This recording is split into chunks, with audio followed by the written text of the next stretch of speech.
Garibaldi, nous allons vivre un moment important dans la vie de cette ville. Ensemble, citoyens engagés, impliqués dans la vie de nos quartiers, de nos entreprises, dans la vie culturelle, sportive. Que nous soyons insoumis, communistes de cœur ou de carte, écologistes, socialistes, alternatifs, nous voulons donner un nouveau souffle à la gauche et à l'écologie dans cette belle ville de Nice. Avec Marion, nous allons vous présenter des hommes et des femmes qui comptent au quotidien dans la ville de Nice et qui vont porter haut les couleurs d'une liste pour un nouveau souffle à Nice. Avec moi, Marion, qui est une des signatrices de l'appel Reprenons la main, et je te laisse la parole, Marion. Merci Bob.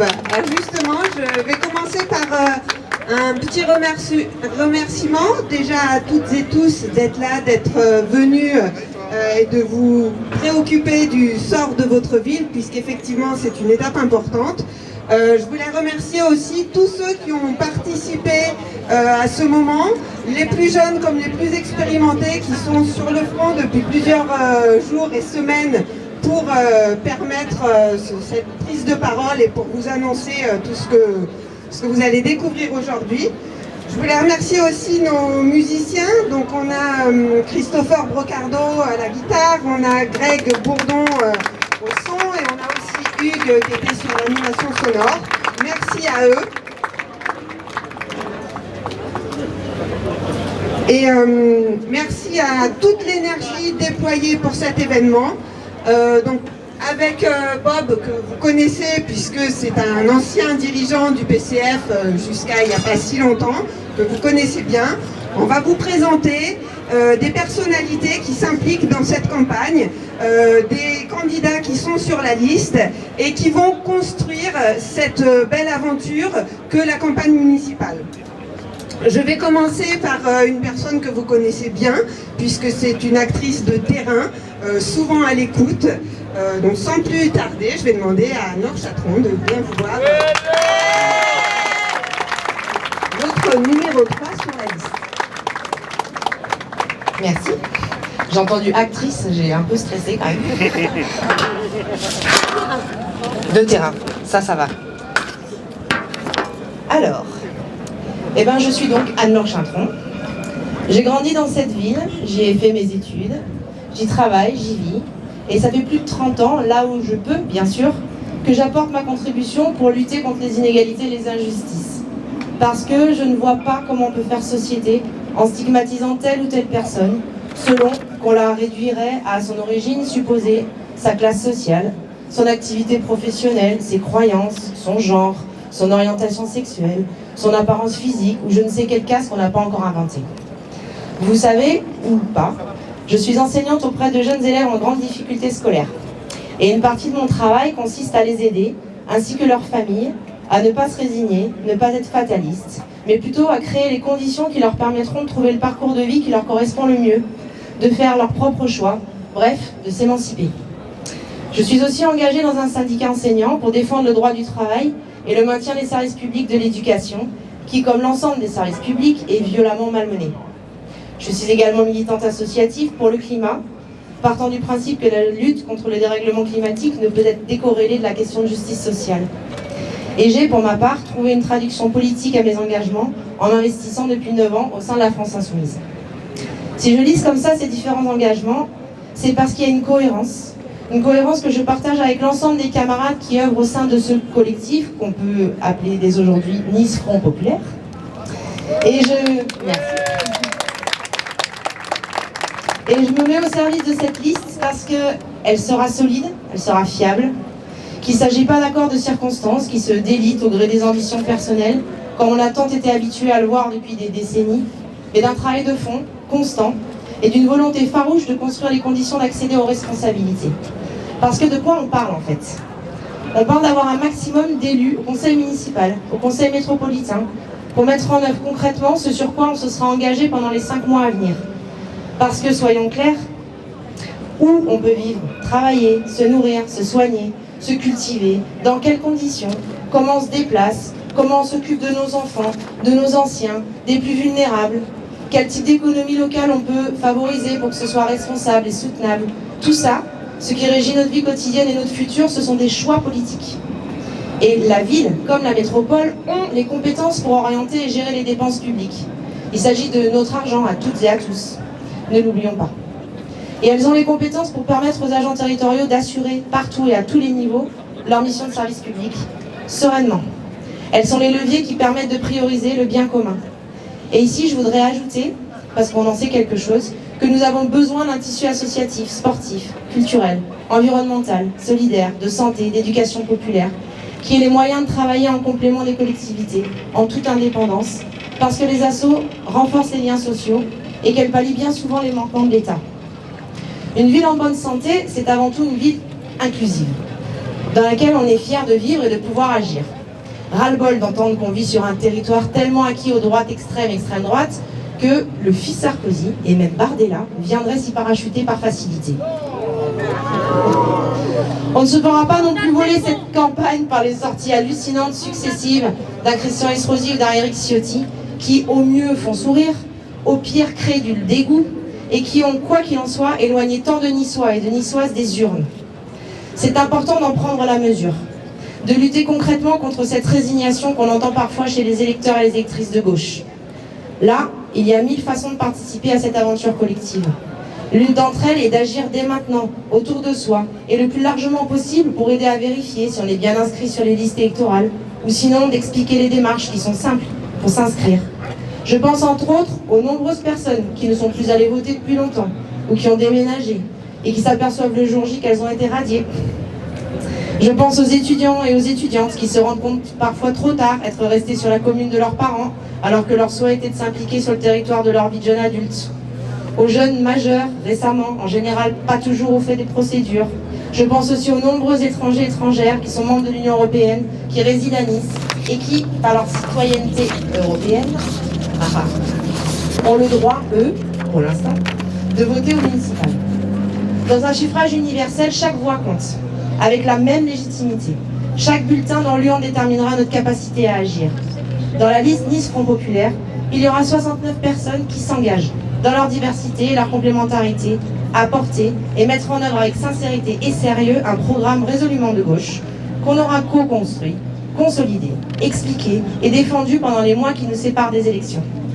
Plus on recueillera la confiance des électeurs et d'électrices, plus l'équipe s'étoffera et plus elle aura de poids décisionnaire pendant les 6 ans du mandat. Je suis foncièrement convaincue qu'on doit s'occuper de politique parce que de toute façon, sinon, elle s'occupe de nous sans nous. Là, on a une réelle opportunité qui se présente. Saisissons-la avec détermination et enthousiasme. Merci pour votre attention.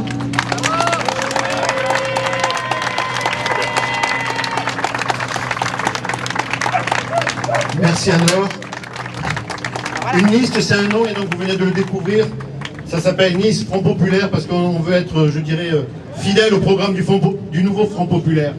Une liste, ce sont des candidats qui vont marquer une rupture avec l'existant où certains sont élus depuis plus de 40 ans ou d'autres cumulent 2-3 mandats.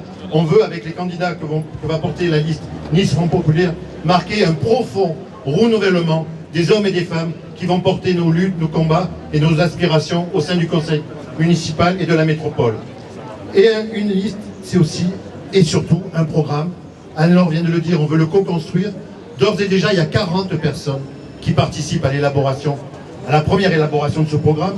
40 personnes, vous rendez peut-être pas compte, mais en général, les listes municipales sont construites par, enfin pas les listes, les programmes sont rédigés par 2-3 spécialistes. Aujourd'hui, on a fait le choix que ça soit une vaste rédaction collective, et pour que ça soit le plus large possible, on vient d'éditer un questionnaire pour demander leur avis aux hommes et aux femmes, aux habitants et aux habitantes de cette ville. Le questionnaire est disponible ici. Vous pouvez voir avec Loïc pour vous inscrire sur les actions, les initiatives et prendre en main ce questionnaire. Et l'ambition, c'est de le faire remplir par des milliers de personnes pour enrichir ce questionnaire. Maintenant, je vais donner la parole à Nawel Boumedi, qui est présidente d'une association culturelle, entrepreneuse dans le BTP et productrice de musique. Nawel, ça fait. Alors, ouais, si tu veux. Alors, bonjour à toutes et à tous. Avant toute chose, je tenais déjà à remercier l'organisation de m'avoir invitée pour m'impliquer dans cette campagne. qui me parle beaucoup. La raison pour laquelle j'ai accepté de soutenir cette initiative, c'est comme vient de le dire Bob, c'est la possibilité de co-construire ensemble de façon citoyenne un programme politique. Vraiment, c'est le point dominant qui a fait que j'ai tout de suite accepté de participer à cette aventure citoyenne et démocratique. Alors moi, pour résumer mon action, je suis présidente fondatrice d'une association culturelle qui organise des cafés littéraires, des concours de plaidoirie, des tables rondes, que ce soit principalement ici à Nice, à l'Ariane, parce que je suis une aréninque, et aussi à l'international. Là, par exemple, je suis en train de préparer des événements entre Casa, Rabat, Berlin, Dubaï, Shanghai, pour un de mes écrivains. Je suis aussi, comme l'a dit Bob, éditrice et productrice de musique parce que ma problématique c'est le droit. Avec ma collaboratrice Nora, on essaye d'apporter une véritable sensibilisation sur le droit intellectuel et la propriété, le droit d'auteur et la propriété intellectuelle des artistes, donc spécialement pour l'instant dans la musique, mais étant dans la littérature et l'écriture, on va proposer aussi, nous aussi, un programme pour l'ensemble de nos artistes. Et étant fille de maçon, d'artisan maçon, l'entrepreneuriat est quelque chose qui me tient particulièrement à cœur et le BTP en premier lieu. Donc du coup, je suis en train d'organiser ma propre boîte pour aider les acteurs du BTP à mieux communiquer sur le terrain et les suivis de chantier, présenter un chantier à un client, parler à un politique pour ce qui est des marchés publics. Et l'idée de tout ça, c'est vraiment améliorer la citoyenneté, apporter du droit et de la conscience, de la raison et surtout de la confiance. C'est de la confiance entre interpersonnels. Alors que ce soit dans le milieu associatif, dans le milieu entrepreneurial et aussi dans le milieu politique. Ce qui est assez compliqué en ce moment à l'échelle nationale, locale, etc. Donc si moi, je peux apporter à travers mon travail, à travers mes réseaux, une solution à cela, je le fais avec grand plaisir. Et voilà. Donc c'est pour ça que j'ai accepté d'être parmi.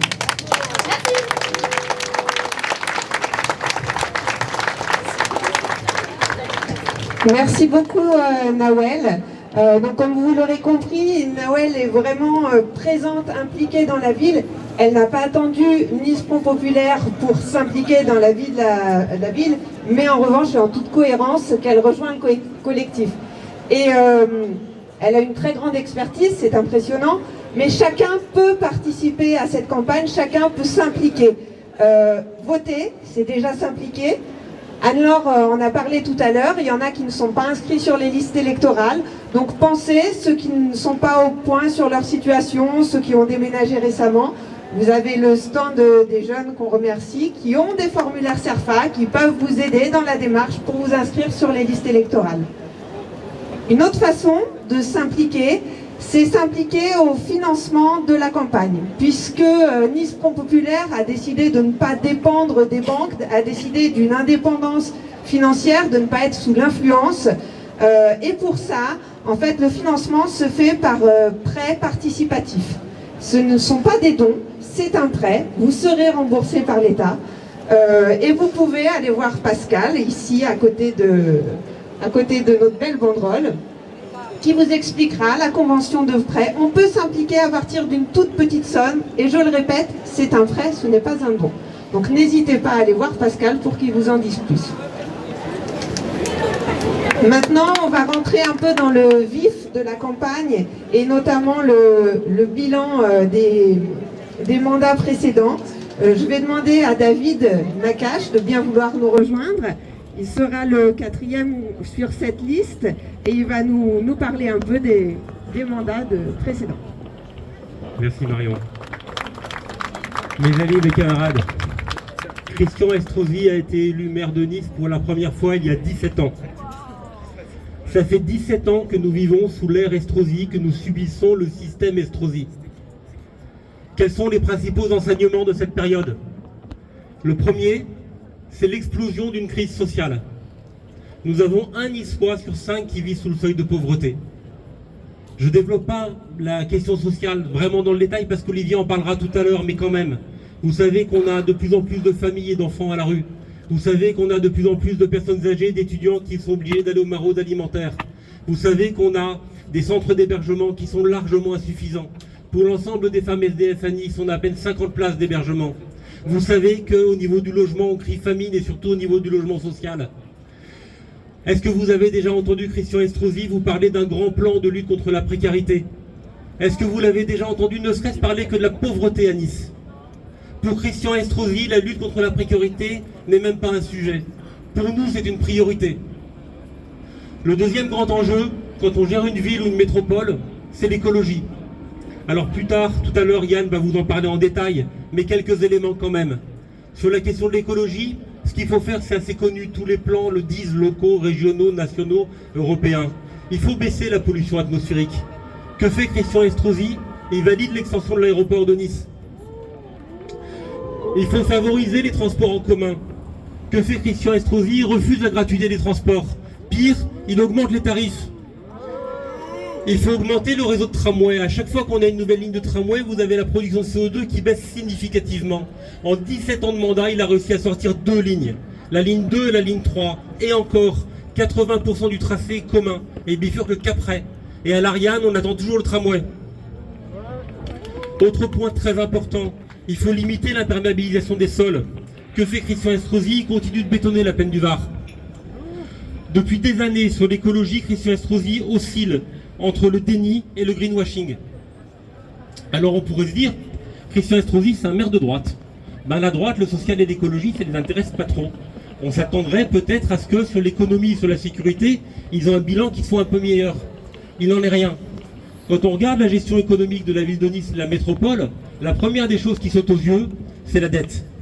2 milliards de dettes cumulées, ville-métropole. Quand on regarde la stratégie de développement économique, on se rend compte qu'on met tous les œufs dans le même panier.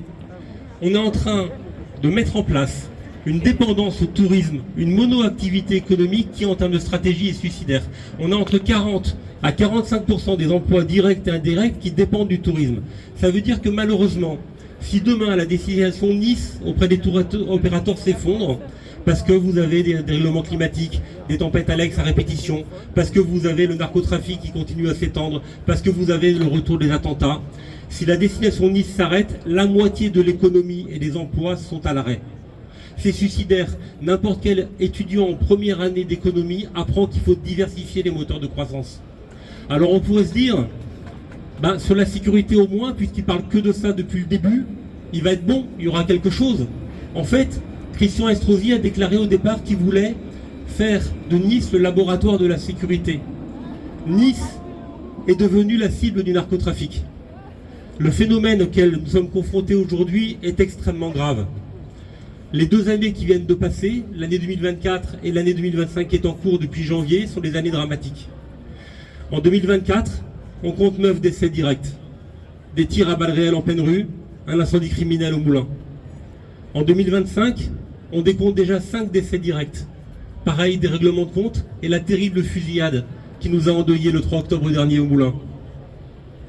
Il faut le dire, le tout sécuritaire à Nice est un échec. Il faut le dire, la répression sans la prévention, ça ne marche pas. Alors que faut-il faire par rapport à ce fléau du narcotrafic? Ben, la première des choses, c'est de regarder qui fait quoi et qui doit faire quoi. Il y a quantité de solutions qui dépendent de l'État. Rétablir une police de proximité, investir sur la police d'investigation, renforcer la protection judiciaire de la jeunesse, légaliser le cannabis. Mais il y a des choses qui dépendent du maire. La priorité chez le maire, sa prérogative légale dans le code des collectivités, c'est la prévention. Le vrai problème, c'est que Christian Estrosi, depuis des années, demande aux policiers municipaux de devenir une police nationale bis. Ils sont sur les mêmes opérations, les mêmes lieux, avec quasiment les mêmes missions, mais sans la même formation et sans la même protection. Là, on a un véritable problème. Normalement, la prévention, c'est le maire. La répression, c'est le préfet. Ils doivent agir en commun, être complémentaires. Or, à chaque fois, Christian Estrosi tire à boulet de canon sur les préfets, en les accusant de ne pas garantir la sécurité des habitants. Il faut faire front commun par rapport au narcotrafic. Il faut une véritable politique de prévention. C'est ça la prérogative du maire. La prévention, c'est de mettre ensemble tous les acteurs publics, associatifs, à tous les niveaux. Quels sont les critères qui font que des jeunes deviennent des proies faciles pour les narcotrafiquants? On les connaît, tous les sociologues le disent, échec scolaire, rupture familiale, aucun avenir. Il faut travailler sur tous ces secteurs-là, tous ces facteurs. Il faut identifier pourquoi le quartier des Moulins a basculé plus vite que d'autres. Pourquoi c'est pas l'Ariane en premier, c'est les Moulins qui a basculé. Toutes ces choses-là s'expliquent quand on travaille un petit peu. Mais aujourd'hui, c'est l'angle mort de la politique de sécurité. On ne travaille pas la prévention, on ne travaille pas l'exposition et on fournit de la main-d'œuvre facile au narcotrafic parce qu'on a une jeunesse désœuvrée que l'on ne soutient pas et qu'on n'accompagne pas. Un dernier point sur la sécurité. Le maire, la prévention, le préfet, la répression, mais jamais la privatisation de la sécurité. Pour finir et pour accélérer, parce que je crois que je déborde un petit peu, mais quand même, c'est un fait marquant depuis plusieurs années, un maire, Christian Estrosi, qui devient littéralement hors sol. Il va détruire le TNN alors qu'il n'a pas bâti de théâtre à la place de remplacement. On se retrouve avec la cuisine, qui est une salle démontable, qui est là en location pour quelques années. Il a détruit Acropolis alors qu'on n'avait pas de palais des congrès de remplacement. Et on se retrouve avec un palais des congrès au port qui va durer 15 ans et qui va être démoli après. C'est du bâtiment jetable. Même dans sa majorité, les gens ne comprennent plus ce qu'il fait. Et on a un maire qui va prendre des décisions seul, sans décision du conseil municipal ou après coup, sans en parler à la population. On a le fait du prince. Dans les derniers événements, vous avez la question du drapeau israélien. Vous avez quand même un maire qui met sur le fronton de la ville de Nice le drapeau israélien, qui sait très bien que ça va diviser la population, qui sait que ça va demander à tous les Niçois de choisir leur camp. Un maire, ça doit rassembler, ça doit réunifier, ça doit pacifier, on n'a pas besoin d'importer des conflits. Et quand bien même, quand il voit ensuite que les éléments qui prouvent un génocide sont là, quand l'ONU atteste de la famine organisée à Gaza, quand vous avez la Cour pénale internationale qui lance un mandat d'arrêt international contre Benjamin Netanyahou, il maintient le drapeau israélien. Et c'est ensuite la justice qui doit le lui faire retirer avec le préfet. Là, on a une décision unilatérale, sans discussion, d'un maire, uniquement par idéologie personnelle. Ce n'est pas acceptable.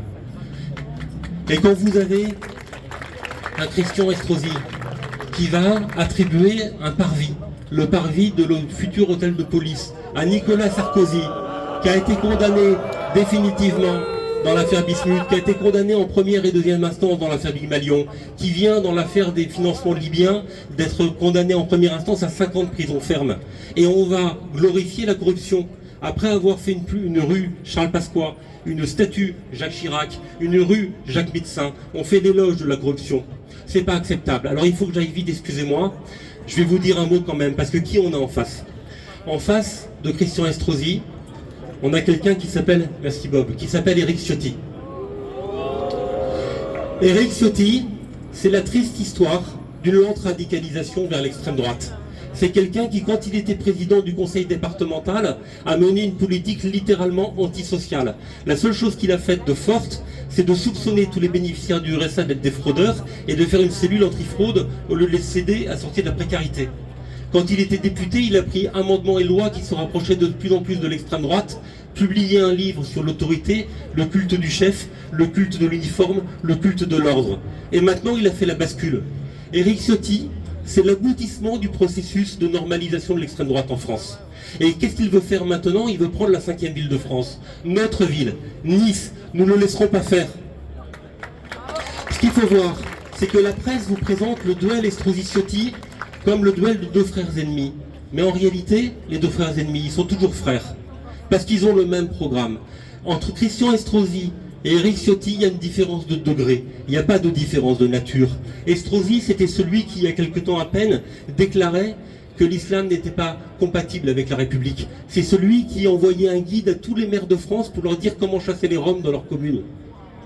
En réalité, il y a une porosité complète entre les deux. Éric Ciotti, c'était le collaborateur de Christian Estrosi. Il lui écrivait ses discours. Quand il a été élu, il a voté tous les projets de Christian Estrosi. Et maintenant, ils font semblant de s'opposer. Dans l'équipe de Christian Estrosi aujourd'hui, vous avez quelqu'un qui s'appelle Gaël Nofri. C'est qui Gaël Nofri? Gaël Nofri, c'est l'ancien directeur de campagne de Jean-Marie Le Pen. Vous avez Olivier Bettati. C'est qui Olivier Bettati? C'est quelqu'un qui faisait campagne à Menton sous les couleurs du RN en 2020. Et qui est maintenant dans l'équipe d'Estrosi, et ces gens-là prétendent être le barrage contre l'extrême droite. Les amis, ensemble, il faut faire barrage à la droite extrême, il faut faire barrage à l'extrême droite, tous ensemble. Merci.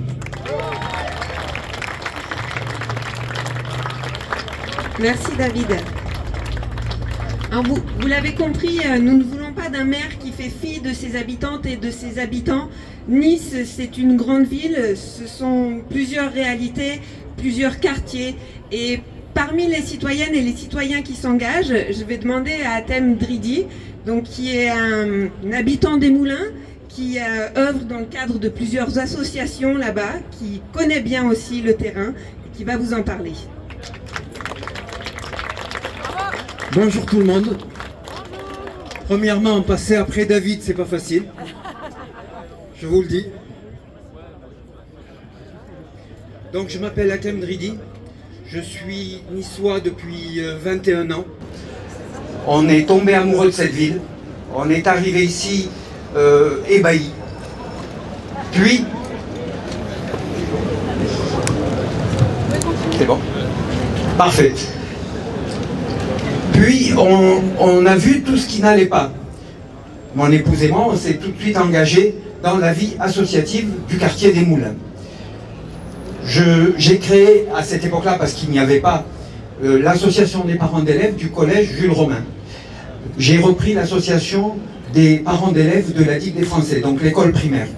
On a créé une association pour aider les jeunes, parce que on ne comprenait pas grand-chose, quoi. Les jeunes erraient sans aucune structure derrière pour organiser des sorties ou pour amener vers du littéraire, vers l'art, vers...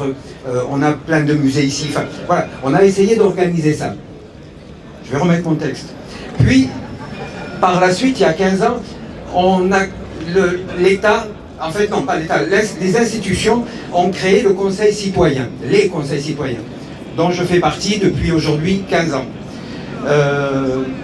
Donc, j'ai deux associations que j'ai créées. Je suis conseiller citoyen et, vous le comprenez, je suis vraiment engagé dans la vie du quartier, de mon quartier qui est les Moulins.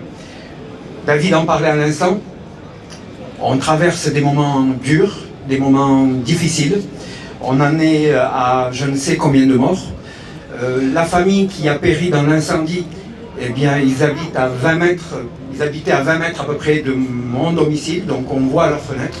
On a vu l'incendie. Je vous garantis que ça marque à tout jamais. Et c'est pas normal. C'est pas normal que des innocents puissent périr de cette manière-là. On a le monsieur cette semaine et les deux jeunes qui sont décédés. Et on a l'impression que c'est un éternel recommencement. Il n'y a rien qui change, on continue. Alors on a la police qui vient, c'est vrai, hein, ils viennent. Hein. On a compté 3 jours. Ils sont restés 3 jours. Et ben, ils sont partis. Donc je ne vois pas comment on peut résoudre le narcotrafic, le narcoterrorisme, en ayant ce genre de pratique. C'est pas possible. La peur est partout dans les moulins. C'est ce qu'on voit, nous, qu'elle soit dans les regards, dans les pas des gens, on les voit comment ils marchent. Dans leurs discussions, ça occupe les discussions de toutes les personnes dans le quartier. Beaucoup veulent partir et ça, vraiment, c'est dommage parce que malgré tout, c'est un village qui est plutôt sympathique quand on enlève les narcotrafiquants. Mais voilà, ils voient que ça devient mortel, ils se disent il vaut peut-être mieux partir. Donc moi, je vous ai dit, ça fait 21 ans que j'y suis. Est-ce que ça a changé? Oui, mais malheureusement, pas en bien. Malheureusement. La réponse de la mairie, et ça nous fait sursauter. Un veut militariser, l'autre fait des opérations coup de poing, mais jamais ça dure. Je vous parle donc d'Estrosi et Ciotti, comme noté précédemment. La sécurité privée, n'en parlons pas.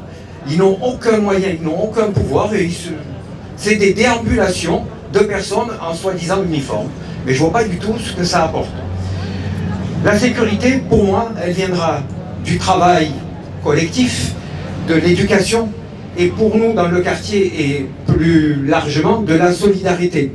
On ne peut pas laisser ce quartier-là aller dans ce sens-là et qu'il n'y ait aucune réponse apportée aux habitants, qui sont au nombre de 8000, qui s'occupent de leurs enfants, qui travaillent. C'est pas ce que vous disent les journaux. Les journaux vous disent qu'il n'y a que des trafiquants.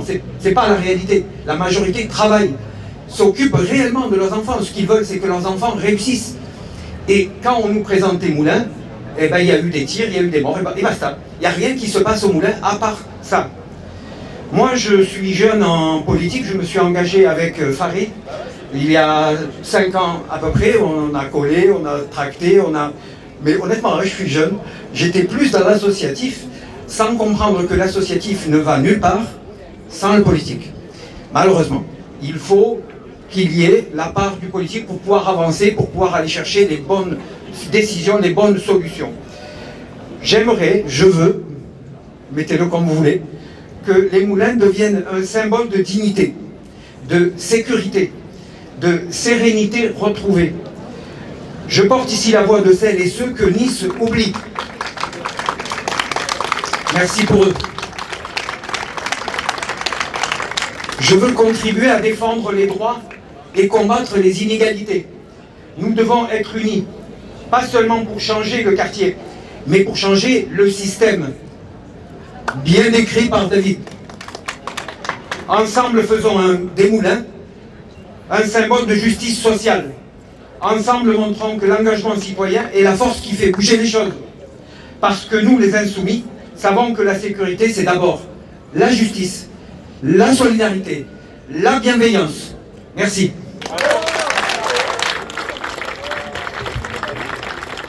Merci à Thème pour ce témoignage poignant de la réalité des moulins et de l'importance des échéances qui viennent si on veut changer de quelque chose dans cette ville. Elle habite à Riquier, c'est une militante féministe. Je passe la parole à Ariane Cutel.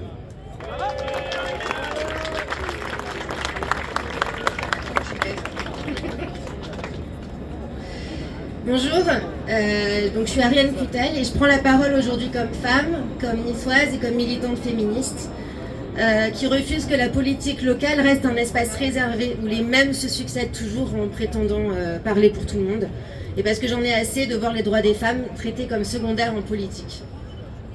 À Nice, comme partout ailleurs, les femmes font vivre la ville au quotidien, dans les écoles, dans les associations, dans les quartiers, dans les services publics. Mais combien d'entre elles décident encore des priorités budgétaires? Combien président les conseils municipaux, orientent les politiques urbaines, prennent la parole sans être coupées? Aujourd'hui, les chiffres sont implacables. À peine 20% des maires en France sont des femmes. Et parmi elles, encore moins de femmes racisées, de femmes originaires des classes laborieuses, au parcours non normé. Cette sous-représentation n'est pas un hasard. C'est le produit d'un système qui invisibilise, qui décourage et qui discrimine. Être féministe, c'est avoir conscience et lutter contre toutes les dominations et les discriminations qui s'entretiennent. C'est lutter pour l'égalité et l'émancipation de toutes et tous. Nice est une ville riche. Et comme on l'a dit déjà, un habitant sur 5 vit sous le seuil de pauvreté, taux parmi les plus hauts de France. Nous ne pouvons pas tolérer ça. Et je rappelle que les femmes sont toujours les premières victimes de la précarité. Avoir une vision féministe des municipales, ce n'est pas une étiquette, c'est un projet de transformation radicale. C'est regarder la ville à partir de celles et ceux qui la subissent pour mieux la reconstruire. C'est faire de la lutte contre les violences et contre le harcèlement sexiste et sexuel une affaire de justice sociale, de la mobilité un droit, de la santé un bien commun. C'est bâtir des politiques publiques qui reconnaissent les vécus de chacune au lieu de les contraindre. À moyen terme, il faut changer la culture politique elle-même.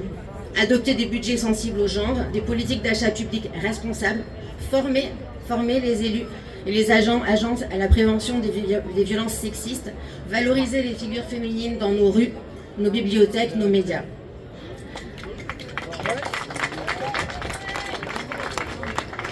Si je m'engage avec cette liste, c'est parce que je crois que la gauche doit renouer avec son essence, la justice, la solidarité et le soin. Parce qu'une communiste féministe et progressiste, c'est une commune qui n'abandonne personne. Alors oui, cette campagne, c'est plus qu'une élection. C'est un appel à reprendre la parole, à reprendre le pouvoir, à faire de la politique non pas une conquête, mais une réappropriation. Ensemble, faisons de nos villes des territoires où du soin, de la dignité et de la dignité réelle. Ensemble. Ensemble, construisons une politique à hauteur de vie et une politique à notre image. Merci.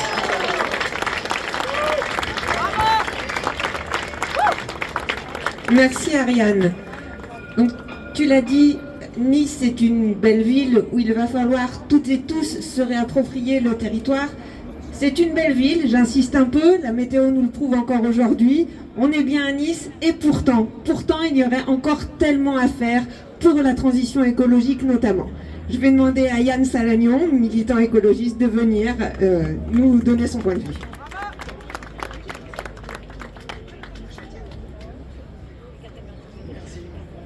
Bonjour à toutes et tous.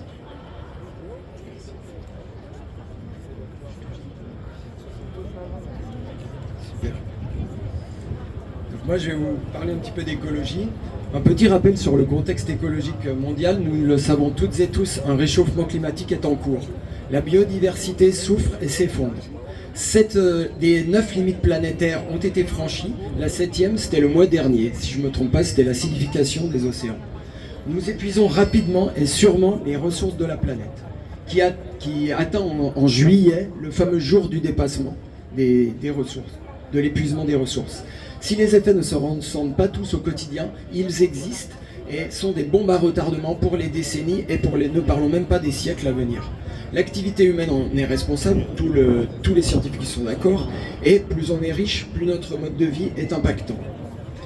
Il y a quand même une bonne nouvelle dans tout ça, c'est que nous pouvons inverser la tendance et nous pouvons atténuer le réchauffement climatique, nous pouvons nous adapter, nous pouvons laisser tranquille le vivant pour qu'il se réinstalle, nous pouvons partager l'espace et les ressources, et entre humains et avec les autres espèces. À Nice comme ailleurs, nous devons mener une politique écologique qui soit populaire, sociale, démocratique, engagée, mais bien sûr aussi féministe, décoloniale, artistique et culturelle, ouverte et intelligente. Merci. Vous avez bien les suites d'adjectifs, merci. J'ai perdu le fil du coup. Alors cette politique, elle devra infuser dans tous les domaines, de l'éducation à la culture, de l'urbanisme au sport, de l'agriculture à l'industrie locale et bien sûr du commerce au transport. Quelques mots et quelques exemples précis. Sur l'alimentation, vous savez, notre système alimentaire est basé sur le pétrole, sur les importations d'aliments et sur les intrants chimiques qui détruisent le sol et le vivant. À Nice, nous avons 2% d'autonomie alimentaire. Et s'il n'y a plus de transport routier un jour J, nous tenons 2 à 3 jours. Après, plus rien à manger. Je vous laisse imaginer ce qui se passerait. Notre alimentation doit donc redevenir majoritairement locale et saine, bonne pour la santé. Mais ça, c'est possible, c'est pas une vue de l'esprit. Celles et ceux qui achètent les paniers dans les AMAP, qui vont au marché et achètent auprès des agriculteurs locaux, et qui vont au magasin bio, le savent. Il est possible de manger sainement sans trop dépenser, surtout si c'est encouragé par la ville. C'est un enjeu essentiel pour l'avenir de notre ville de soutenir et renforcer l'agriculture paysanne, bio et locale. Merci. Dans le département, nous sommes déjà au-dessus de la moyenne nationale, vous savez, dû au fait à la topographie et au fait que nous avons des petites exploitations, quant au bio. Mais nous pouvons aller beaucoup plus loin. Il y a 2 enjeux dans les Alpes-Maritimes, c'est la reconquête des terrains de la plaine du Var et remettre en culture les terrasses qui sont abandonnées un peu partout. Une ville comme Nice peut investir fortement dans la reconquête agricole. Elle pourrait acheter des terres, encourager et faciliter l'installation d'agriculteurs. Concrètement, la plaine du Var est encore une plaine agricole, bien qu'elle ait été en grande partie grignotée, artificialisée au sud, vous le savez bien sûr. Il y a encore de nombreux terrains en jachère sous-utilisés ou qui connaissent des conflits d'usage, qui servent de parking, qui servent de stockage divers et variés. Sur la commune, il y a également des centaines d'hectares de terrasses non utilisées et une dizaine de milliers dans le département. Il est possible de les remettre progressivement en culture et d'ailleurs c'est déjà à l'étude.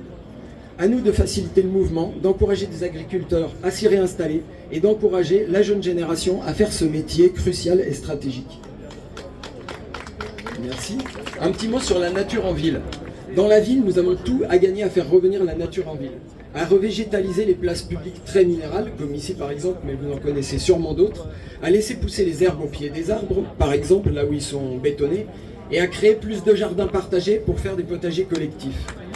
La nature en ville, en plus de stocker du carbone et de diminuer les îlots de chaleur, nous permet bien sûr de nous sentir bien, mais aussi de garder un lien vital, nous qui sommes de plus en plus urbains, avec les saisons, avec les plantes, avec les animaux. Voilà, c'est crucial. Au niveau des transports, on peut développer les mobilités douces. Quand on crée les infrastructures, qu'on incite les gens à faire du vélo, ça fonctionne. L'exemple d'autres villes en France et dans le monde nous le prouve tous les jours. Au niveau des pistes cyclables, la ville a amorcé des changements, certes, vous l'avez tous vu, il y a plus de pistes cyclables qu'avant. Mais elle est en deçà de ses propres objectifs de son plan vélo, et nous sommes loin de pouvoir nous déplacer en vélo dans le calme et en sécurité dans tous les quartiers de la ville. Donc la ville est sous-équipée en pistes. Et la répartition n'est pas du tout équitable entre les quartiers. 2 grands axes sont oubliés, les places de stationnement vélo sont très rares, et les garages à vélo encore plus. Juste un petit exemple, si vous avez essayé de vous rendre à l'Ariane à vélo, vous avez pu voir que ce n'est pas simple, selon votre niveau de confiance à vélo. Il y a des discontinuités partout, et il faut traverser des carrefours dangereux. Voilà, et nous n'en sommes pas du tout au stade où les enfants, par exemple, pourront le faire en toute sécurité. Il y a 1 an et demi, je vous raconte juste une petite anecdote, lorsque nous avions organisé une étape d'un Tour de France associatif à vélo à l'Ariane, des enfants sont venus en vélo de l'Ariane au centre-ville. Et un garçon nous a dit « c'est le plus beau jour de ma vie ». C'était vraiment émouvant, il y en a qui étaient là et qui s'en souviennent. C'était vraiment émouvant, mais vous voyez, j'en ai presque les larmes aux yeux d'entendre ça. Et ça donne vraiment envie de faire beaucoup plus d'efforts pour avoir un réseau cyclable, parce que ça sert vraiment à quelque chose, c'est un facteur de démocratie aussi. Pour que les enfants et les jeunes et les plus âgés, tous puissent se balader à vélo. Le tramway, je ne vais pas revenir dessus, mais juste pour répéter ce qu'a dit David, la ligne de tram vers l'Ariane, si je ne me trompe pas, a été reportée 2 fois déjà.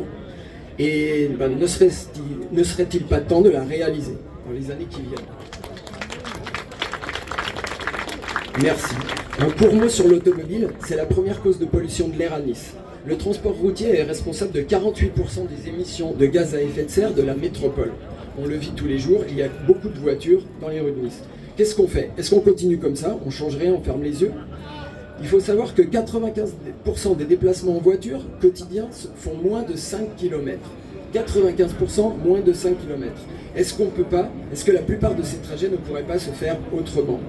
La ville, nous, pourrions être beaucoup plus incitatifs sur les autres types de mobilité et réfléchir tous ensemble à comment faire abandonner leur voiture à celles et ceux qui l'utilisent encore dans leurs déplacements quotidiens. Un petit mot sur l'aéroport, David l'a évoqué. L'extension de l'aéroport va ouvrir cet été. J'ai vu un Nice Matin sur la terrasse tout à l'heure. Voilà, c'est annoncé, on peut le visiter. Enfin, Nice Matin nous fait visiter l'extension de l'aéroport. Il pourrait y avoir jusqu'à 80 à 100 vols de plus par jour. Il y aura 28 000 vols, jusqu'à 28 000 vols de plus par an et 7 millions de passagers en plus. Est-ce que ça va dans le bon sens? Est-ce que ça va dans le bon sens? De l'écologie et du surtourisme.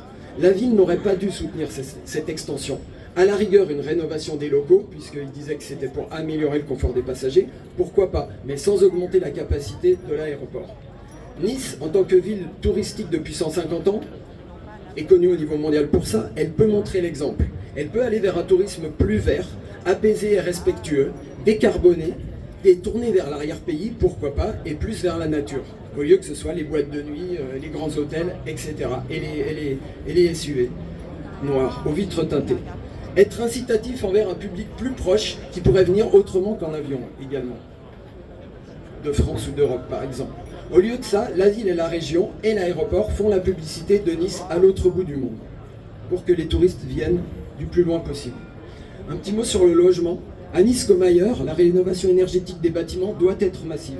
Et les bâtiments publics peuvent montrer l'exemple. Il y a aujourd'hui des choix à faire d'économie d'énergie, de mode de chauffage, d'occupation des bâtiments et probablement de diminution des surfaces des grands logements, même si c'est un sujet dont on parle peu pour l'instant. Nous pouvons multiplier à Nice les projets de systèmes de chauffage vertueux, comme la géothermie. Pour l'instant, j'en connais qu'un, ou peut-être 2 qui ont été suivis par la métropole. Pour la construction, l'arbitrage sera à faire au quotidien entre le soutien à la rénovation des logements anciens et la construction de logements neufs, toujours très consommateurs d'espace au sol, comme on l'a dit par exemple dans la plaine du Var. Et un dernier mot là-dessus, l'équipement de la ville en panneaux solaires, il est très faible, j'en connais quasiment aucun, alors que nous sommes dans la région la plus ensoleillée de France. Donc n'y a-t-il pas un petit problème? Sur le territoire municipal et métropolitain, il y a de nombreuses initiatives que la commune pourrait encourager et soutenir. S'appuyer sur les habitants, les actrices et acteurs engagés ou qui veulent s'engager. Citons quelques exemples, les associations nombreuses et très investies à Nice, les agriculteurs bio et les assos qui les soutiennent, et le syndicat agricole qui les soutient, je ne le citerai pas mais c'est reconnu, la maison des semences paysannes Maralpine par exemple, les ateliers de réparation de vélos ou d'objets et toutes les autres initiatives d'économie circulaire. La ville peut aussi s'appuyer sur les commerçants et les entreprises qui s'engagent dans la RSE, la responsabilité sociétale des entreprises, puisqu'il y en a à Nice. Par une politique active, la ville peut tirer une économie locale, vertueuse, circulaire et encourager la création de nouvelles activités dans ce sens. Sur le tri des déchets, je serai très court. Un employé qui ramasse les déchets à Nice m'a dit une fois, dans ma société, il y a 80% des bacs jaunes qu'on ramasse qui sont rejetés. C'est-à-dire que c'est mal trié. Donc ça fait réfléchir et il y a vraiment quelque chose à trouver par rapport à ça. Et notamment la quasi-absence de politique de réduction du plastique de la métropole, et enfin le compostage généralisé qui n'existe pas, et que la ville devrait pourtant elle devrait respecter la loi qui est passée en janvier 2023. Le recyclage, c'est une problématique complexe, mais qui nécessiterait probablement à Nice un diagnostic complet du système actuel de gestion des déchets et de tri, pour comprendre où sont les problèmes, et la mise en place d'une réflexion collective et de propositions pour améliorer le compostage, qui est très faible, et le recyclage. Et un dernier mot sur la démocratie. Le fonctionnement démocratique, il est essentiel pour réussir les changements sociaux et la transition écologique. Pour réussir, nous devrons être solidaires, monter en compétences, bénéficier des expertises de chacun et chacune, et impliquer les citoyennes et citoyens dans les réflexions et les propositions. J'insisterai pas plus que ça parce que je crois que quelqu'un va en parler un peu plus tard. Mais juste pour vous dire, il y a 2 jours, j'ai appris que la ville de Grenoble a récemment mené une expérience de convention citoyenne métropolitaine pour le climat. Si Grenoble l'a fait, pourquoi pas à Nice? Un dernier mot sur les listes de gauche, je tente quelque chose. Nous sommes tous sur les mêmes sujets fondamentaux, avec des approches et des choix parfois très différents. Malgré les tensions, soyons tout de même attentifs et attentifs à être cordiales et cordiaux entre nous pendant cette campagne. Premièrement, pour être exemplaires. Et deuxièmement, parce que les listes auront, espérons-le, à coopérer à un moment donné. Merci c'est passé, tant mieux. Merci de votre attention et merci d'être là. Merci d'être là, toutes et tous, ensemble. Il y a une belle campagne à mener, donc encourageons nos proches à s'inscrire sur les listes et en mars, votons pour la justice sociale, l'écologie et la démocratie. Merci.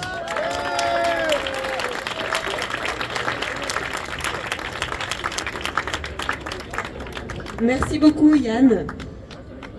Je vais maintenant passer la parole au numéro 2 sur la liste Nice Front Populaire. J'ai pas besoin de le présenter parce que vous le connaissez déjà. Avec Anne-Laure Chantron, sous cette même bannière NFP, ils nous ont réunis, ils nous ont permis de gagner toujours plus de voix et les faire entendre face à l'extrême droite et la droite extrême.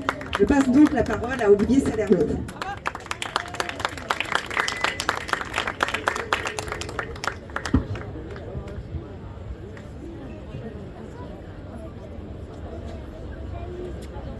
Je pense, oui. Eh bien, bonjour à tout le monde. Merci, merci pour tout ça. Vous êtes super nombreux et nombreuses. Et c'est hyper impressionnant, j'avoue. On savait que ça allait être une réussite. On ne savait pas que ça allait être à ce point-là. Donc, un grand merci chaleureux à tout le monde.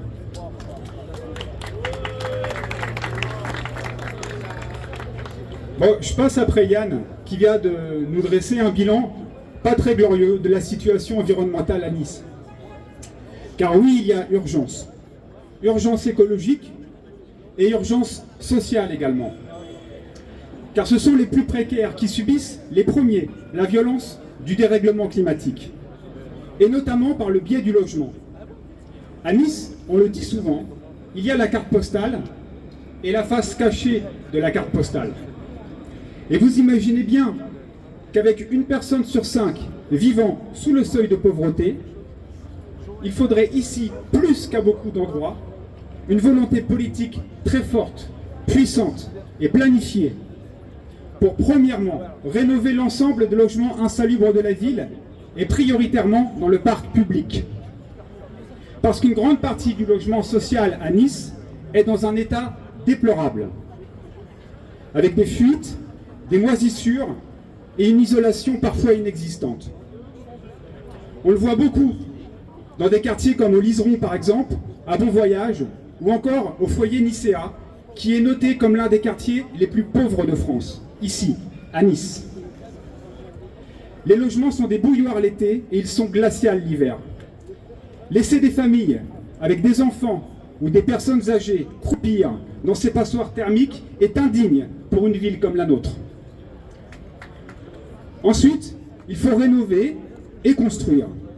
Yann a été un peu plus dans les détails que je vais le faire, mais il faut rénover en préemptant les logements à vendre, et pas pour construire des hôtels de luxe, mais pour bâtir des logements sociaux pour les gens qui en ont besoin.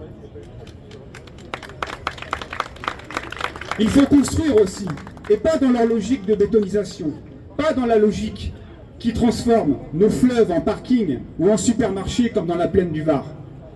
Car il faudra bien répondre à la forte demande de logement. Alors que la loi impose aux villes de la taille de Nice d'atteindre 25% de logement social, Estrosi, après 3 mandats, plafonne à 14%. En janvier 2024, François Piquemal, un ancien représentant du DAL, le DAL c'est le droit au logement. Il est député insoumis et je l'annonce, il est aussi futur maire de Toulouse. Eh bien, François a pondu un projet de loi assez bizarre. C'était un projet de loi pour forcer les maires à respecter la loi. C'est un peu bizarre, et pour Estrosi, ça se pose là.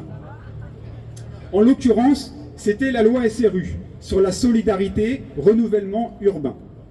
Celle qui contraint les maires à construire du logement social, justement. Eh bien, Piquemal a choisi Nice pour présenter sa loi devant le parvis de la mairie, parce que, je le cite, « Christian Estrosi est le bonnet d'âne de la loi SRU en France ». Alors, on a fait un peu d'agite-propre devant la mairie avec nos camarades de Viva pour remettre à Estrosi la clé du logement public. Bon, il n'était pas là, vous imaginez bien, ou en tout cas, il a fait semblant de ne pas être là, il n'a peut-être pas eu envie de nous voir, mais le personnel de la mairie, par contre, nous a accueillis très gentiment, et il nous a promis qu'il la lui donnerait, donc on le remercie pour ça. Ça a été dit, à Nice, on subit le surtourisme. Il y a une forte pression écologique à cause de ça, mais ce qu'on oublie souvent de dire quand on parle du surtourisme, c'est que ça génère une pression immobilière terrible, notamment à cause du Airbnb. On nous dit que le Airbnb est encadré. Pourtant, quand on prend le temps de se balader en ville, et tout le monde le fait, on voit partout, et de plus en plus, ces petites maisons avec des codes pour les clés. Tout le monde a fait cette expérience. On parle là de promoteurs immobiliers qui investissent sur des immeubles entiers pour les remplir par des touristes de passage quelques jours et dans un turnover complètement dingue. Comment cohabiter avec des voisins qui changent tous les 2 jours et qui viennent pour s'amuser, se détendre et penser évidemment à tout, sauf au voisinage. Et quand on n'a plus de voisins réels, parce que tous les apparts autour ont été vendus à des promoteurs, comment on fait pour voter des travaux de copropriété? Est-ce que ça lui rapporte des sous immédiatement au promoteur de repeindre la cage d'escalier, de refaire la toiture, de remplacer les boîtes aux lettres? Comment on fait pour voter tous ces travaux de copropriété? Voilà par exemple comment le Vieux-Nice s'est vidé progressivement de ses habitants et de ses habitantes, alors que c'était un quartier très populaire. Et face à ce constat, qu'est-ce qui va régler Éric Ciotti? Tu l'as dit, ils ont le même logiciel. Lui, il est omnibilé par les économies. S'il fait à Nice comme il vote à l'Assemblée nationale, les économies, il les fera sur les services publics. Il faut bien avoir ça en tête. Et donc, sur le sujet dont je suis en train de parler, sur l'offre de logement que doit proposer la ville. Estrosi et Ciotti, c'est le même logiciel, donc avec le même résultat à la fin. On le dit avec le plus grand calme. Nous, une de nos priorités, quand on arrivera à la mairie, ça sera de tuer la spéculation immobilière.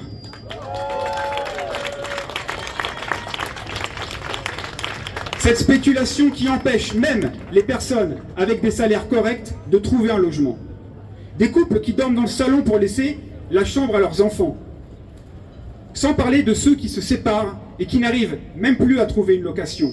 Les mères isolées qui représentent la plus grande partie des familles monoparentales et qui tombent dans une précarité folle.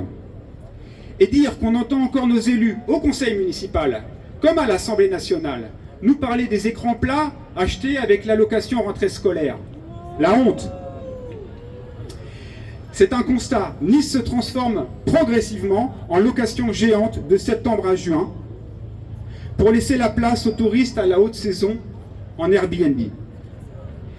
Et au passage, quand on sera à la mairie, ça sera terminé les démonstrations de force d'Anthony Boré, le président de Côte d'Azur Habitat, qui se met en scène régulièrement en expulsant des familles en grande précarité et en organisant le mérite au logement dans un contexte de pénurie.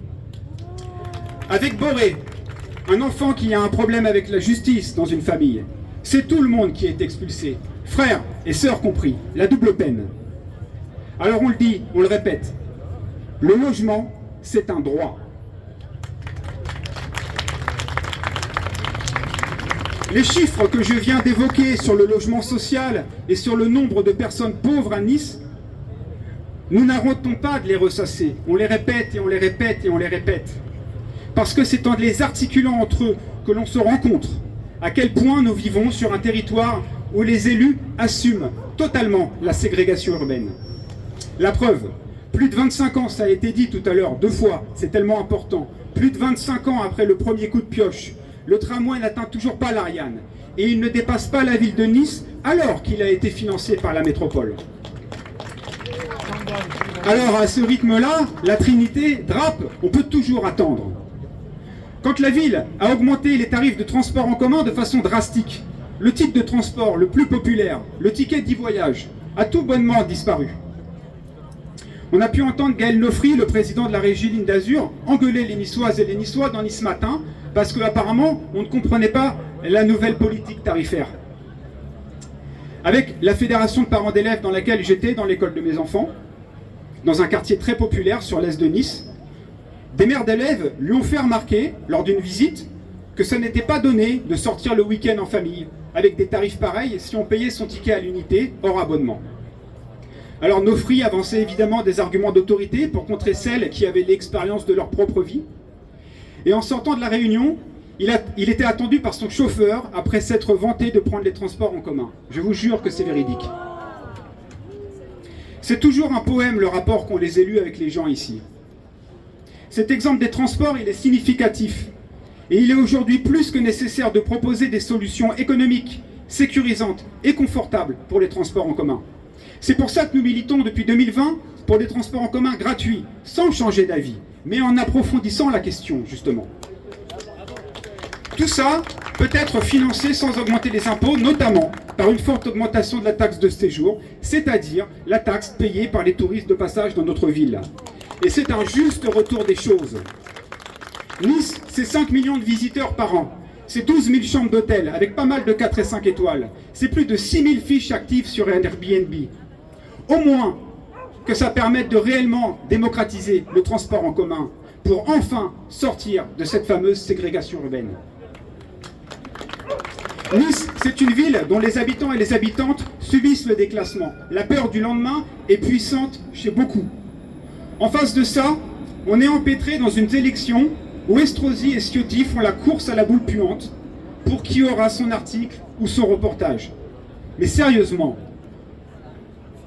entre le futur parvis Sarkozy et la plus que centenaire gare Thiers, il est plus que temps de bifurquer pour faire de notre ville autre chose qu'un laboratoire réactionnaire et antisocial.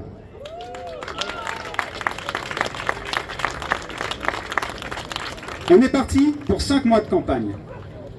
Sans compter qu'il y aura peut-être des rebondissements vu la situation en France. Et j'espère pas, parce que j'ai pas envie de réimprimer les affiches avec des nouvelles dates. Il va falloir tenir bon, il va falloir garder la tête froide, assumer pleinement ce que nous proposons. Voilà tout ce que je voulais vous dire.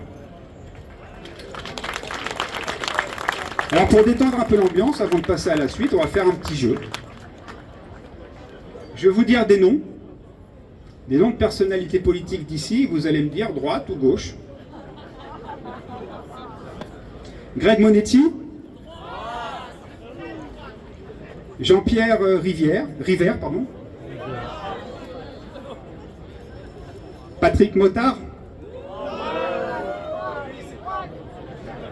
Anthony Boré, Marc Concasse, C'est quand même chaud ici, parce que même en faisant un effort, on trouve personne à gauche à la mairie. On va réessayer. Jean-Marc, Governatori. Droite ou gauche? Ça m'intéresse, parce qu'on est d'accord, hein, parce que comme on dit souvent, l'écologie sans lutte des classes, c'est du jardinage. Et donc, je vais vous présenter celle qui est donc arrivée en tête, à gauche, aux précédentes élections municipales de 2020, et qui va représenter la liste Nice Front Populaire pour les élections municipales de 2026. Merci d'accueillir comme il se doit Mireille Damiano.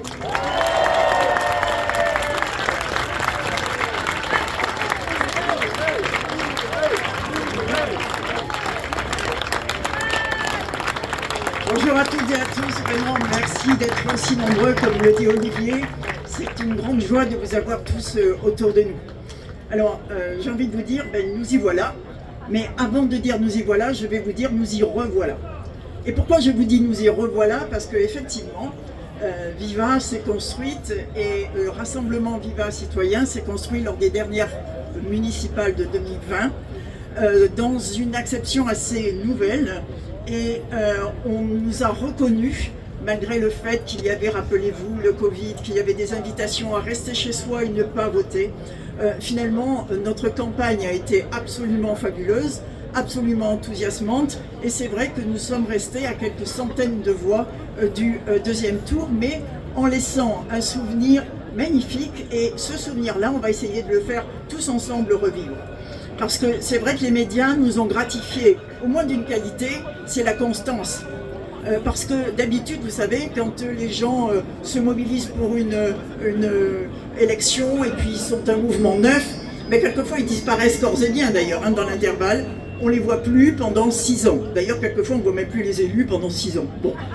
Donc nous, non, on a gardé le terrain, on a continué à travailler, on a continué à réfléchir tous ensemble. Et en fin de compte, on a démontré quoi? On a démontré des qualités de fidélité et de fiabilité, ce qui est très important. Viva, on a soutenu la NUPES à l'époque, tout en critiquant le fait que le cartel de partis, ce n'est pas trop notre truc, mais on a soutenu des initiatives. Et ensuite, on s'est lancé à fond dans le soutien de nos candidats du nouveau Front Populaire. Je dis tous les candidats. On a soutenu tous les candidats dans toutes des représentations. Donc aujourd'hui, on a l'esprit du nouveau Front Populaire, l'esprit du Front Populaire, c'est ça qu'on représente aujourd'hui avec le nom de la liste que l'on vous propose. Et ce que l'on vous dit aussi, c'est que ce que l'on pense très très fort, c'est que les habitantes et les habitants de cette ville, il faut les considérer en réalité comme des experts de leur propre vie. Ce sont des experts de leur vie, ce sont les experts de leurs besoins, ce sont les experts de ceux qui peuvent les porter. Et nous, nous allons pouvoir les porter tous ensemble. Quand je dis ça, c'est que nous avions, et je pense que cette manière de faire va être mise en place évidemment, puisque c'est notre ADN, je l'ai dit tout à l'heure, c'est de recueillir pour co-construire le programme. On ne part pas de rien. On avait un programme, il faut le peaufiner. On a des choses encore à rajouter. On va le faire au travers de tout ce que nous allons être et porter dans les quartiers. Et ça va nous permettre d'avancer. On vous l'a décrit tout à l'heure, la situation elle est vraiment alarmante. Si on devait simplement pointer un certain nombre de choses, on a un pouvoir d'achat qui est extrêmement dégradé. On a des quartiers abandonnés dans lesquels s'installe la criminalité organisée. Et David vous l'a dit, c'est la faute au préfet, hein, puisqu'on accuse l'État de ce que ça ne va pas. On a des habitants qui ne peuvent pas se loger, qui sont renvoyés toujours plus loin du centre. On a une ville de Nice qui, le dit-on, bien souvent est belle, mais pas pour tout le monde. Et malgré les habitances trompeuses, qui pourrait penser, vu de l'extérieur, qu'un habitant sur 5 est en dessous du seuil de pauvreté ici à Nice?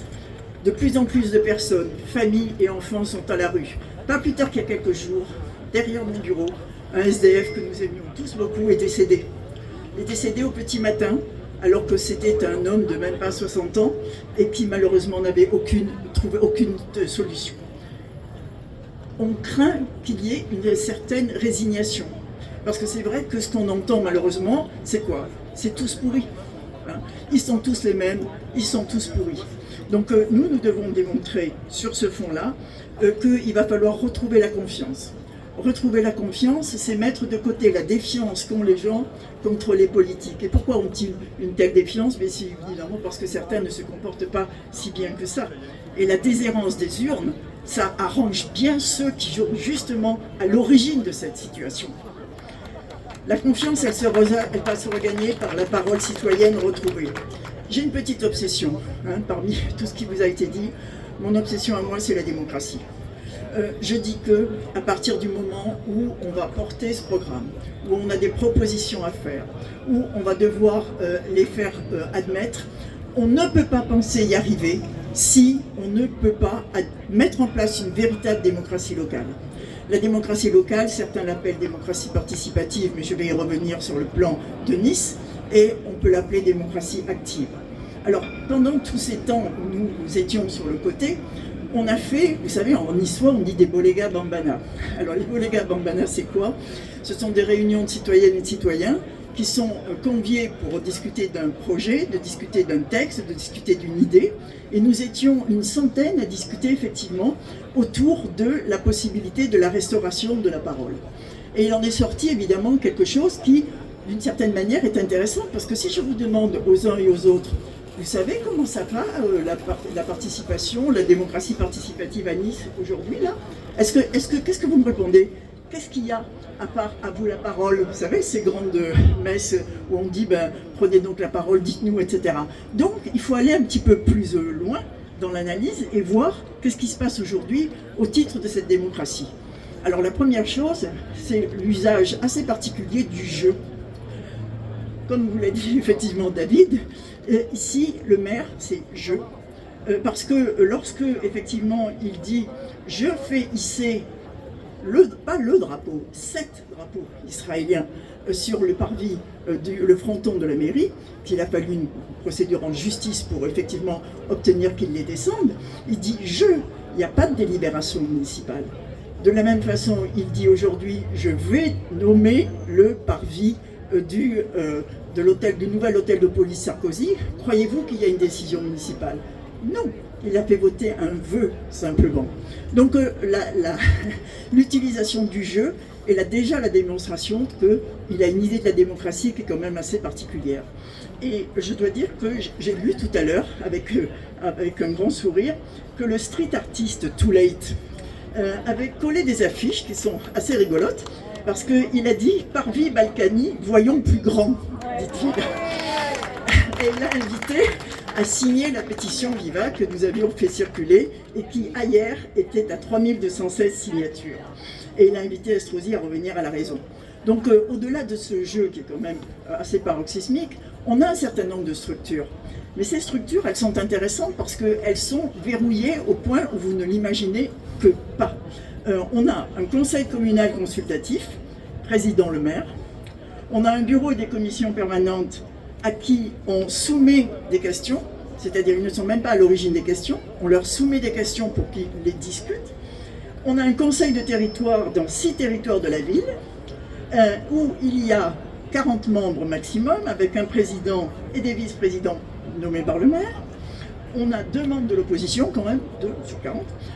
On a des présidents des comités de quartier et des acteurs locaux qui sont sélectionnés, qui sont identifiés et qui sont nommés par la mairie. Ça, c'est les fameux conseils de territoire. Et on vous dit, grande victoire de la démocratie parce qu'il y a une plateforme. Moi, je ne sais pas si vous avez essayé d'aller voir cette plateforme qui s'appelle le Jeu Nice, Participation Jeu Nice. Bon, je suis allé voir. Il y a, depuis le 1er janvier 2025, il y a 4000 connexions. 4200 connexions. On est à 359 000 habitants à Nice. 4000 connexions. De ces connexions, il sort un certain nombre d'idées qui sont traitées et qui sont remontées tant bien que mal. Et on dit qu'il y a des débats virtuels sur cette plateforme. C'est-à-dire que la conception aujourd'hui de la démocratie ici à Nice, c'est un accès limité à une plateforme virtuelle et c'est tout. Est-ce qu'on va se contenter de ça? Pas du tout, et c'est impossible. On a des réunions qui sont dirigées par la municipalité, donc qu'est-ce que ça veut dire? En fait, on peut aller sur 2 conclusions. Il y a une vraie logique de dépossession du pouvoir des citoyens et une absence totale de démocratie dans l'élaboration des choix. Nous, ce qu'on veut, c'est rendre la parole et le pouvoir aux citoyens par une démocratie active à partir de 16 ans, quelle que soit la nationalité, quelle que soit l'origine.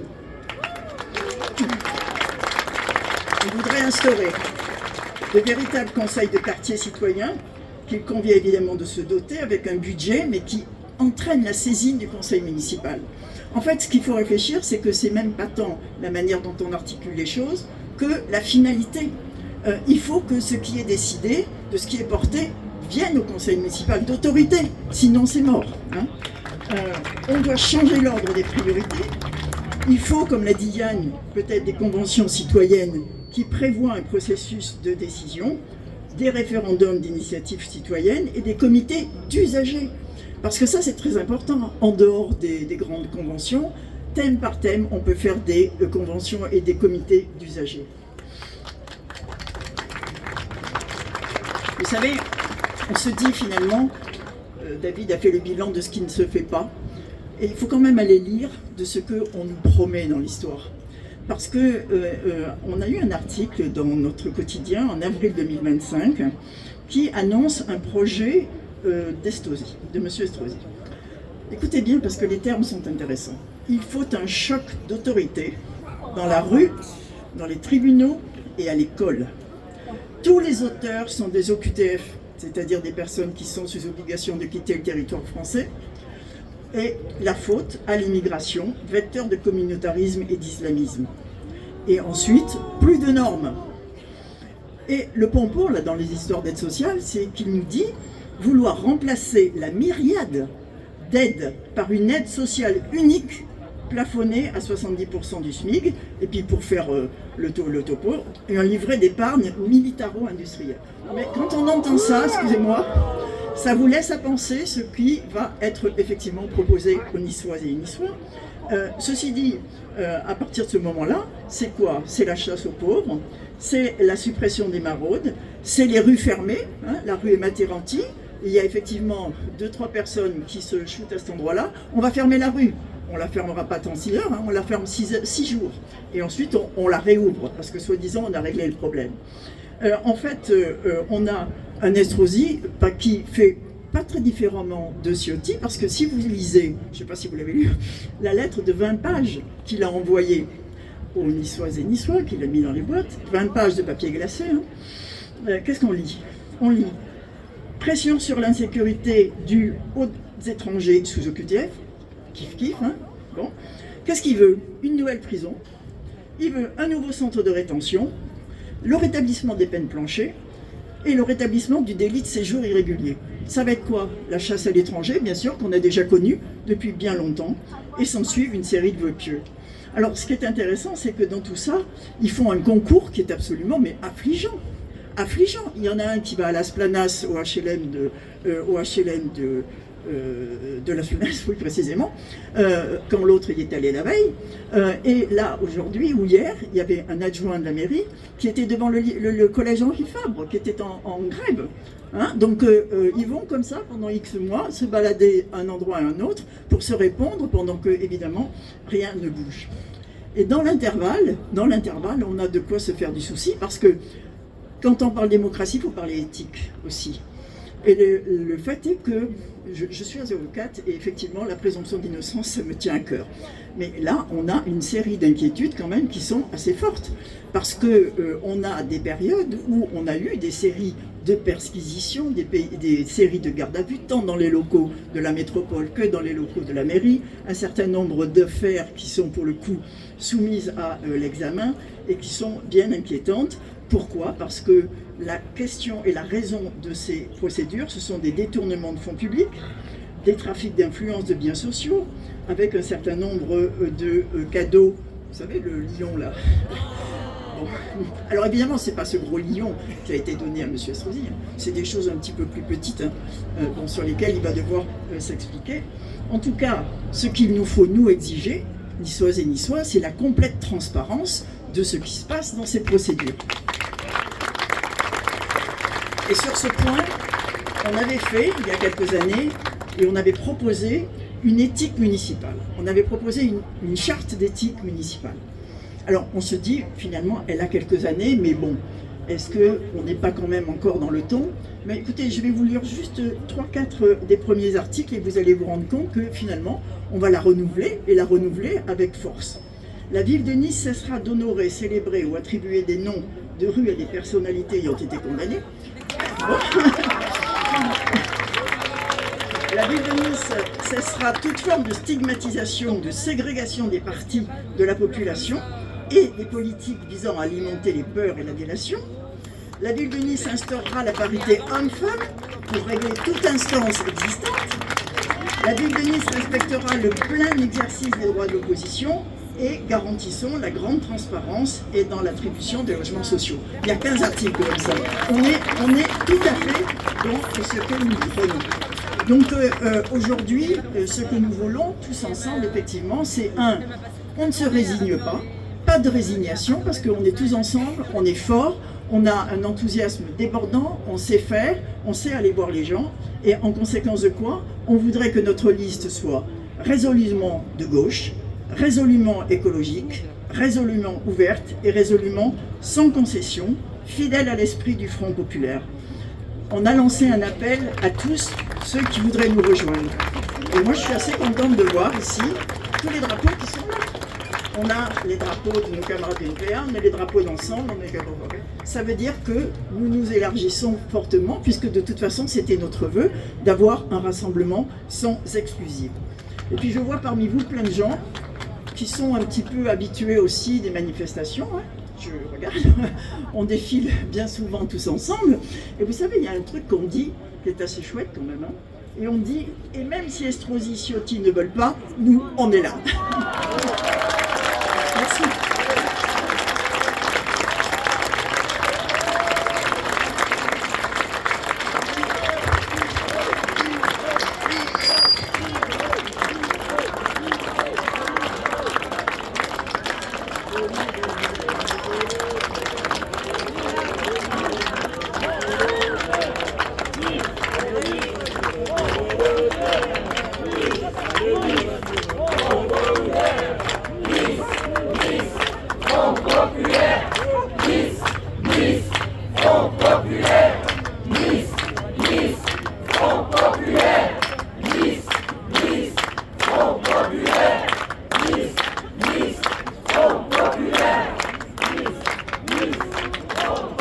Celles et ceux qui le souhaitent, je vous propose qu'on fasse une photo collective devant la banderole. Et ensuite, celles et ceux qui veulent faire un prêt participatif pour aider à la campagne électorale, je vous invite à voir Pascal qui est disponible. Merci. Pour la photo, on l'a fait ici.